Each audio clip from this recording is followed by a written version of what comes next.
सबसे पहले विभवांतर क्या होता है और विभव क्या होता है, इसका जन्म जो होता है देखो इसी से हुआ है। ठीक है, विभव प्लस अंतर, विभवांतर। वैसे विभवांतर का जन्म इसी शब्द से हुआ है, लेकिन हम पहले विभवांतर को पढ़ेंगे और फिर उसके बाद में किसको समझेंगे, विभव को समझेंगे। और इस डेफिनेशन को बहुत ही अच्छे तरीके से अपन समझेंगे। बहुत ही अच्छे तरीके से का मतलब क्या है, समझेंगे भी और याद भी करेंगे, समझेंगे भी और याद भी करेंगे, समझकर याद करेंगे। ठीक, एक इलेक्ट्रिक फील्ड है, इस कमरे में किधर भी हो कोई मतलब नहीं है, कैसा भी हो, यूनिफॉर्म हो या नॉन यूनिफॉर्म हो, यानी कि समान हो या असमान हो, एक समान हो, कोई फ़र्क नहीं पड़ेगा। कैसा भी आपके इस रूम में या फिर इस जगह पे इलेक्ट्रिक फील्ड है और यहाँ पर 1 कूलाम चार्ज रखा हुआ है। कितना कूलाम रखा हुआ है, 1 कूलाम चार्ज रखा हुआ है, 1 कूलाम आवेश रखा हुआ है, प्लस 1 कूलाम आवेश रखा हुआ है, और ये एक पॉइंट पर यहाँ इस पॉइंट पर रखा हुआ है। और अपने को इसको कहाँ ले जाना है, इस पॉइंट पर ले जाना है।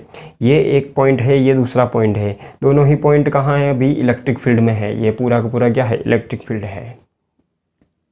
ठीक है, तो देखो इस पर एक इलेक्ट्रिक फोर्स लग ही रहा होगा, इलेक्ट्रोस्टैटिक फोर्स लग रहा होगा। क्यों क्यों क्यों क्यों क्यों क्यों क्यों क्योंकि इस पर ये एक आवेश है, तो स्वाभाविक रूप से इस पे क्या लगेगा, एक इलेक्ट्रिक फोर्स जो है वो लगेगा। इलेक्ट्रिक फील्ड की वजह से इलेक्ट्रोस्टैटिक फोर्स इस पे लगेगा, और वो किसके बराबर होगा, QE। क्यू की वैल्यू तो चलो 1 है, 1 कूलाम है, तो वो फोर्स जो होगा वो किसके बराबर होगा, E के बराबर होगा। इसके बारे में अपन अच्छे तरीके से समझते भी हैं और जानते भी हैं। देखो मैं बना लूँ यहाँ पे, ये एक इलेक्ट्रिक फील्ड मान लेते हैं, कैसा भी है, उबड़ खाबड़ ऐसा, अरे काट नहीं रही है ये, ऐसा ऐसा ऐसा ऐसा बना लेते हैं। ये एक इलेक्ट्रिक फील्ड है, मैंने इलेक्ट्रिक फील्ड लाइंस के द्वारा इस इलेक्ट्रिक फील्ड को दर्शाया है, और इसकी वैल्यू कहीं इस बिंदु पर कितनी है, E है, कोई फ़र्क नहीं पड़ेगा। यहाँ पर एक बिंदु है मेरे पास में, कौन सा है, A बिंदु है, और यहाँ पर कौन सा है बच्चों, B बिंदु है। यहाँ पे A लिख सकते थे आप, यहाँ पे B लिख सकते थे, कोई फ़र्क नहीं पड़ेगा। आप समझ रहे हैं सिर्फ इसको। ठीक है, तो देखो यहाँ से मुझे यहाँ पर एक आवेश को कितना 1 कूलाम प्लस 1 कूलाम चार्ज है, और इसको मुझे यहाँ से उठा करके यहाँ ले जाना है, यानी एक बिंदु से दूसरे बिंदु तक ले जाना है पॉइंट चार्ज को। ठीक है, तो मुझे एक्सटर्नल फोर्स लगाना पड़ेगा। ठीक है, कुछ कार्य करना पड़ेगा, कुछ वर्क करना पड़ेगा, बाह्य बल लगाना पड़ेगा। क्यों लगाना पड़ेगा, क्योंकि ये इलेक्ट्रिक फील्ड जो है वो मुझे नहीं ले जाने देगा, या फिर ये इलेक्ट्रिक फील्ड इस पर फोर्स लगाएगा, तो जितना फोर्स इलेक्ट्रिक फील्ड लगा रहा है उतना ही फोर्स मुझे लगाना है। ठीक है, यानी कि एक जगह से दूसरी जगह ले जाना है, तो मैं इसको पकड़ के ये ले जाऊँ, ऐसे ऐसे ले जाऊँ। ठीक है, ऐसे ले जाऊँ, ऐसे नहीं ले जा सकते। इसको अपने को बिना त्वरित किए हुए ले जाना है, यानी कि विदाउट एक्सीलरेशन ले जाना है, विदाउट एक्सीलरेशन। बिकॉज मतलब क्या हुआ कि इस आवेश को यहाँ से यहाँ तक ले जाने में उसमें कोई त्वरण नहीं होना चाहिए, यानी कि बिना त्वरित किए हुए उसका त्वरण 0 होना चाहिए। त्वरण कितना होना चाहिए, 0 होना चाहिए। त्वरण 0 होना चाहिए, इसका मतलब वेग में जो है वो कोई परिवर्तन नहीं होना चाहिए, वेलोसिटी में कोई परिवर्तन नहीं होना चाहिए। ठीक है, या फिर अपन ये बोल सकते हैं कि इसकी काइनेटिक एनर्जी या फिर गतिज ऊर्जा में कोई फर्क नहीं पड़ना चाहिए, क्योंकि ये काइनेटिक एनर्जी में कोई परिवर्तन नहीं होना चाहिए, काइनेटिक एनर्जी में कोई परिवर्तन नहीं होना चाहिए। विभवांतर की परिभाषा में ये बहुत इंपॉर्टेंट है। ठीक है, परिभाषा में अपन वैसे लिखेंगे नहीं इसको, लेकिन ये याद रखना है अपने को। ठीक है, क्योंकि बिना त्वरित किए हुए नाम से ही ये काइनेटिक एनर्जी में कोई परिवर्तन नहीं हो रहा है, ये शब्द इसकी व्याख्या हो जाती है यहाँ पर। ठीक है, चलिए, तो मुझे एक एक्सटर्नल फोर्स लगाना पड़ेगा, बाह्य बल लगाना पड़ेगा, और उस बाह्य बल को लगाते हुए मैं इसको धीरे धीरे, यानी कि हम एक जैसी वेलोसिटी से मैं यहाँ पर ले आऊँगा। ठीक है, एक जैसी वेलोसिटी से मैं इसको यहाँ पर ले आऊँगा। तो मुझे जो एक्सटर्नल फोर्स के द्वारा जो कार्य करना पड़ा, मतलब जो बाह्य बल के द्वारा जो कार्य करना पड़ा, जो वर्क करना पड़ा, वही कार्य किसके बराबर होता है, इन दोनों बिंदुओं के बीच विभवांतर से। देखो अंतर, विभव प्लस अंतर। ठीक है, तो इसके लिए देखो 2 चीज़ें चाहिए। अंतर का मतलब क्या होता है बच्चों, कंपैरिजन। ठीक है, क्या होता है, कंपैरिजन। इसका मतलब ये हो गया कि इसके लिए 2 बिंदु चाहिएंगे आपको, तो एक बिंदु ये है, एक बिंदु ये है, और आप समझ चुके होंगे। अब मैं इसकी परिभाषा को ढंग से समझा रहा हूँ। मैं परिभाषा बता रहा हूँ, वो क्या है बच्चों, तो वो समझ लो। इकाई धनावेश को विद्युत क्षेत्र में एक बिंदु से दूसरे बिंदु तक बिना त्वरित किए ले जाने में बाह्य बल द्वारा किया गया कार्य उन दोनों बिंदुओं के बीच विभवांतर के बराबर होता है। क्या बोला है मैंने, समझे हो आप क्या बोला है? तो क्या बोला था मैंने, एक कूलाम चार्ज को, ठीक है, यानी कि इकाई धनावेश को विद्युत क्षेत्र में एक बिंदु से दूसरे बिंदु तक बिना त्वरित किए हुए ले जाने में किया गया कार्य उन दोनों बिंदुओं के बीच विभवांतर के बराबर होता है। ठीक है, मतलब क्या हुआ, work done by external force to take unit positive charge from one point to another point in electric field is equal to the potential difference between both. Means समझ में आ गया होगा आपको, ठीक है। चलिए, तो इसका मतलब ये हो गया कि अपने को जैसे कि बाह्य बल के द्वारा मान लेते हैं कि बाह्य बल के द्वारा अपने को कितना कार्य करना पड़ा, WAB कितना कार्य करना पड़ा। WAB का मतलब क्या है, W का मतलब तो कार्य और AB का मतलब क्या है, A से B तक ले जाने में कार्य। ठीक है, अगर मैं लिखता WBA का मतलब क्या हुआ, तो B से A तक ले जाने में कार्य। WXY का मतलब क्या हुआ भाई, X पॉइंट से Y पॉइंट तक ले जाने में कार्य। तो आप समझ पाएंगे इसको आराम से क्या है। ठीक है, WAB इसको लिख दिया है मैंने। ठीक है, यहाँ से मैं इसको यहाँ ले गया, यहाँ ले गया, तो ये मेरे पास में WAB हो गया। WAB क्या है, WAB is work done by external force against electric field, विद्युत क्षेत्र के विरुद्ध बाह्य बल द्वारा किया गया कार्य है। ठीक है बच्चों, तो ठीक है, चलो अब बात आ जाती, परिभाषा में ही बात आ गई है कि इकाई धनावेश को मतलब क्या हुआ, आवेश का अपने को कार्य में भाग लगाना पड़ेगा ना। आवेश का देखो इकाई धनावेश, तो आवेश का अपने को भाग लगाना पड़ेगा किसमें, कार्य में। तो इस बिंदु पर मैं अभी समझ लेना आप लोग, इस पर मैं मान लेता हूँ विभव कितना है, VA है, और इस पर कितना है, VB है। तो विभवांतर कितना होगा, विभव में अंतर कितना होगा, तो अंतिम माइनस प्रारंभिक, क्या है, फाइनल माइनस इनिशियल। मतलब क्या हुआ, विभवांतर तो हो गया VB माइनस VA। ठीक है, क्या हो गया ये, VB माइनस VA, और ये किसके बराबर है, WAB अपॉन Q। परिभाषा में आ रहा है ना, इकाई धनावेश को मतलब कार्य बटा आवेश करेंगे तभी तो इकाई आवेश के लिए कार्य हो जाएगा। इकाई आवेश के लिए कार्य क्या हो जाएगा, कार्य बटा आवेश। तो ये आपको समझ में आ गया होगा। मैं इन दोनों की परिभाषाओं को भी यहाँ पे लिख दूंगा और आप आराम से ये फॉर्मूला तो नोट कर लेना। आपको इस फॉर्मूले को अच्छी तरीके से आपको याद रखना है। ठीक है, पोटेंशियल एनर्जी जो होती है यानी कि स्थितिज ऊर्जा जो होती है उसको अपन बाद में समझ लेंगे, लेकिन अभी के लिए आपको ये समझना ज़रूरी है कि ये फॉर्मूला क्या होता है, VB minus VA is equal to WAB upon Q। ठीक है, विद्युत क्षेत्र में इकाई धनावेश को एक बिंदु से दूसरे बिंदु तक ले जाने में बाह्य बल द्वारा किया गया कार्य उन दोनों बिंदुओं के बीच विभवांतर के बराबर होता है। ठीक है, और ये जो विभवांतर है इसकी परिभाषा में क्या आया था बच्चों कि बिना त्वरित किए हुए, ये बात आपको ध्यान रखनी है। यानी कि गतिज ऊर्जा में परिवर्तन कितना होना चाहिए, शून्य होना चाहिए। क्यों भाई, वेग में कोई परिवर्तन ही नहीं हुआ है। अगर वेग में ही कोई परिवर्तन नहीं, क्योंकि त्वरण जीरो है, त्वरण जीरो है, इसका मतलब क्या हुआ भाई, बिना त्वरित किए हुए ले जा रहे हैं, मतलब त्वरण जीरो है। त्वरण जीरो है तो क्या हुआ, वेग में परिवर्तन नहीं हुआ है। अब वेग में परिवर्तन नहीं हुआ है तो क्योंकि गतिज ऊर्जा तो सिर्फ किस पर भी निर्भर करती है, वेग पर निर्भर करती है।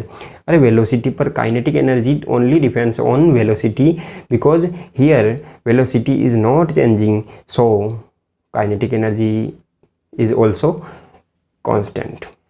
ठीक है, तो यह आप क्लियर हो चुका होगा आपको। देखिए, तो ये बात आपको समझ में आ गई हो कि विभवांतर क्या हो गया ये। अब बात करते हैं विभव की। ठीक है, विभव की, विभवांतर समझ में आ गया होगा, विभव क्या देख लेते हैं। ठीक है, तो देखो अभी जो था वो दोनों बिंदु जो थे वो बहुत ज़्यादा दूर नहीं थे। ठीक है, ये दोनों बिंदुओं के बीच की दूरी ज़्यादा नहीं थी, विभवांतर की परिभाषा जो हमने लिखी थी तो दोनों बिंदुओं के बीच की दूरी ज़्यादा नहीं थी, लेकिन विभव का मान यानी कि पोटेंशियल, हमने अभी पोटेंशियल डिफरेंस पढ़ा है, अभी पोटेंशियल को पढ़ना बाकी है। तो पोटेंशियल क्या होता है, पोटेंशियल, ठीक है, एक आदमी के अंदर भी पोटेंशियल होता है, तो उस पोटेंशियल की हम बात नहीं कर रहे हैं, ठीक है। तो देखो विभव क्या होता है, जैसे कि एक बिंदु से दूसरे बिंदु तक ले जा रहे थे, समझ में आ रहा है ना, एक बिंदु से दूसरे बिंदु तक, एक बिंदु से दूसरे बिंदु तक ले जा रहे थे अपन आवेश को, एक बिंदु से दूसरे बिंदु तक अपन आवेश को ले जा रहे थे। तो ये दोनों बिंदु कहाँ थे, तो इसी इलेक्ट्रिक फील्ड में थे। ये बिंदु और ये बिंदु, ये ए बिंदु है और ये बी बिंदु है, ये ए बिंदु है और ये बी बिंदु है। ये दोनों ही बिंदु कहाँ स्थित थे, इलेक्ट्रिक फील्ड में स्थित थे, है ना, इलेक्ट्रिक फील्ड में सिचुएटेड थे। तो देखो अब जैसे कि ये बी बिंदु यहीं होता और ए जो है वो इनफाइनाइट पर होता है, जहाँ पर कोई इलेक्ट्रिक फील्ड नहीं है। कहाँ होता बच्चों, इनफाइनाइट पे। क्या कहाँ होता, इनफाइनाइट पे। तो फिर बस आप ये जो कार्य करना पड़ेगा आपने को, वो किसके बराबर हो जाएगा, विभव के बराबर हो जाएगा, ठीक है, पोटेंशियल के बराबर हो जाएगा, अनंत पे होता। तो अब विभव की परिभाषा जो है वो समझ लो आप लोग, ठीक है। इकाई धनावेश को, इकाई धनावेश को अनंत से, कहाँ से, अनंत से, इकाई धनावेश को अनंत से विद्युत क्षेत्र में किसी बिंदु तक बिना त्वरित किए लाने में बाह्य बल द्वारा किया गया कार्य उस बिंदु पर विभव कहलाता है। समझ में आ गई होगी क्या बोला मैंने, क्या बोला मैंने, अनंत से इकाई धनावेश को विद्युत क्षेत्र में स्थित किसी बिंदु तक लाने में किया गया कार्य, मतलब बिना त्वरित किए लाने में किया गया कार्य उस बिंदु पर, इस बिंदु पर, उस पर नहीं, इस बिंदु पर विद्युत विभव कहलाता है, ठीक है। मतलब क्या हो गया, work done to bring a unit positive charge, work done to bring a unit positive charge from infinite to a point in electric field without acceleration is equal to the potential at that point, ठीक है बच्चों। तो ये आपके विभव की परिभाषा हो जाएगी। विभवांतर और विभव की परिभाषा हिंदी मीडियम में भी और इंग्लिश मीडियम में, मैं दोनों ही लैंग्वेजेस में आपको यहाँ पे लिख दूंगा और आप आराम से उसको नोट कर लेना, बस फॉर्मूला ये है। अब ध्यान ये लगाना है कि जो अनंत पर कोई भी चीज़ हो, ठीक है, अनंत पर अपन विद्युत क्षेत्र शून्य मान रहे हैं, इलेक्ट्रिक फील्ड को जीरो मान रहे हैं अनंत पर, तो अनंत पर विभव भी क्या होगा, जीरो होगा। हमेशा ध्यान रखना है, अनंत पर विभव क्या होता है, जीरो होता है। अनंत पर स्थित कोई बिंदु है, इनफाइनाइट पर स्थित कोई भी पॉइंट है, तो वहाँ पर पोटेंशियल कितना होगा, जीरो होगा। पोटेंशियल एनर्जी भी कितनी होगी, जीरो होगी। ये बहुत इंपॉर्टेंट चीज़ है और अपने को इसको ध्यान में भी रखना है, ठीक है। चलिए, तो इसका मतलब ये हो गया कि अब बात कर रहे हैं अपन विभव के बारे में। जब बात कर रहे थे, ठीक है, विभव का मतलब क्या होता है, तो पोटेंशियल होता है, और विभवांतर का मतलब क्या होता है, पोटेंशियल डिफरेंस, पोटेंशियल डिफरेंस। तो विभव और विभवांतर को समझ लिया होगा आपने। विभव जो है, ठीक है, वो अपन कहाँ से कहाँ तक ला रहे हैं, तो अनंत से कहाँ ला रहे हैं, बी बिंदु तक, जैसे कि, ठीक है, ये ए कहाँ था, अनंत पे मान लेते हैं, ए कहाँ था, अनंत पे मान लेते हैं। तो अब क्या हो जाएगा, फॉर्मूला ये का ये है, ये का ये फॉर्मूला है, यहाँ अप्लाई कर दो। देखो वी बी माइनस ए कहाँ था, देखो बी तो इलेक्ट्रिक फील्ड में ही है, लेकिन ये कहाँ है, इनफाइनाइट पर है, तो वी इनफाइनाइट, ए कहाँ है, इनफाइनाइट पे, बी वही है, ए इनफाइनाइट पे है, तो V B minus V infinite is equal to W A का मतलब क्या हुआ, इनफाइनाइट से कहाँ ला रहे थे, बी तक ला रहे थे, बी से इनफाइनाइट थोड़ी ले जा रहे थे, इनफाइनाइट से बी तक ला रहे थे।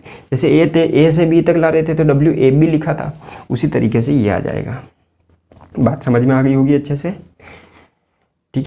तो डब्ल्यू ए बी अपॉन क्या आ जाएगा, क्यू आ जाएगा। और देखो अब ये चीज़ किसके बराबर है ना, अपन we know that at infinite electric potential is zero, है ना। Point at infinite electric potential is always zero, potential energy is always zero. ठीक है, पोटेंशियल एनर्जी भी ज़ीरो होती है और इलेक्ट्रिक पोटेंशियल भी क्या होता है, ज़ीरो होता है। तो ये तो ज़ीरो हो गया। तो बचा क्या, V B minus zero is equal to W infinite से बी तक बटा क्यू हो गया, यानी कि V B is equal to W infinite to B बटा क्यू हो जाएगा। तो ये फ़र्क है इसमें और इसमें। ठीक है, विभव और विभवांतर में ये फ़र्क है।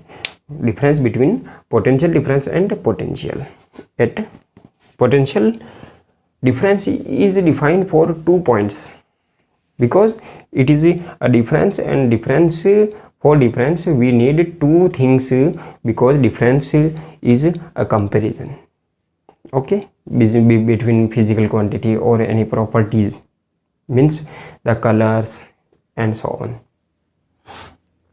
तो देखिए ये बात आपको समझ में आ गई। लेकिन विभव जो होता है वो एक बिंदु के लिए होता है, विभवांतर जो होता है वो 2 बिंदुओं के लिए होता है, और विभव जो होता है वो एक बिंदु के लिए होता है। अब समझ में आ गई होगी। तो विभवांतर में भी क्या है, कार्य बटा आवेश है, और विभव में भी क्या है, कार्य बटा आवेश है, वर्क अपॉन चार्ज है। तो इसका मात्रक देख लेते हैं फटाफट। तो मात्रक क्या होता है बच्चों, जूल। देखो क्या होता है, जूल होता ही नहीं होता है, जूल, अरे जूल बटा कूलाम।